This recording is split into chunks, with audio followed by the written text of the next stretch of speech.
My work was titled Motherland, a poem about immigration, and it's a slam poem paired with a video that I've taken of myself and a few of my friends throughout lockdown. Mother is mad. She's just disappointed. She sees your dark hair, brown eyes, olive skin, your accents out of your tongue. She's slowly hears you adopt the way you speak. It's about my experience as an immigrant and my mother's experience seeing me completely adapt to a new environment, changing and rejecting my own roots. But mother is mad. She's just disappointed. It was created with iMovie and Premiere Pro.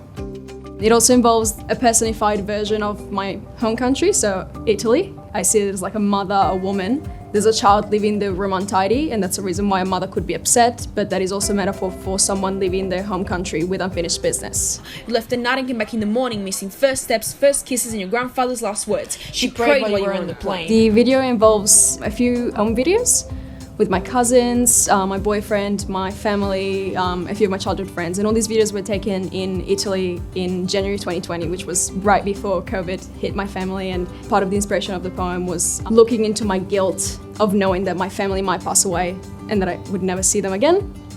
The women in my family carry bruises like army pins, badges showing off their bravery flourished across the skin just like mothers.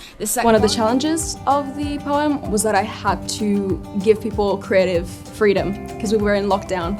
So I just sent them the script and I sent them my recording and I said, go crazy. The poem actually was a poem that I wrote in year 11.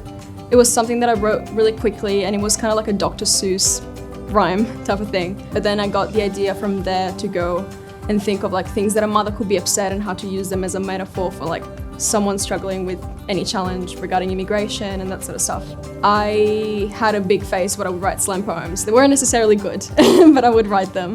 Definitely music is a huge thing in my family. I've always been into music. My dad and my brother, they're all musicians. I love cinematography, so I love Aronofsky films and I love Anna Billa as directors, so sort of get inspiration from them visually. I have a huge initial mind map, and it's just a page filled with topics and subtopics, and I've just added all the songs that are sort of having a playlist that I need to listen to get myself in the mood for creating, I guess.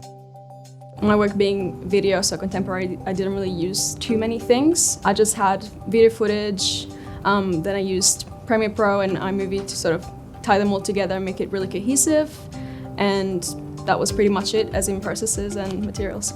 I love acrylic paint and that sort of stuff, and I love oil pastels. So initially I was sort of looking at creating something like that, creating like an art installation. So I completely strayed away from that, creating this project, and I just moved on to that because I did media this year, so it was sort of like all tying together with all my other interests. It was such a big thing for me to have VHS when I was little, and I would always watch them and I would just always look back at all the things, and now I can't do that anymore.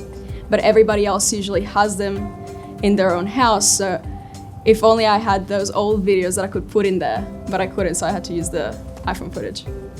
The challenging part was getting everything to be cohesive. So I arrived in Australia when I was 12 in 2014. Everybody was really intrigued by me because I was the only kid that didn't really speak English at the time in that school, so everybody was sort of like always trying to get my attention and trying to get me to speak my own language and all that sort of stuff.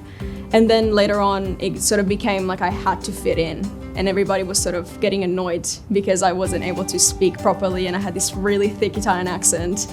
I completely hated my home country for a long time. And then later on, when I went back to Italy, it just like, I fell in love again, and I loved everything about the art and the culture, and I just, yeah.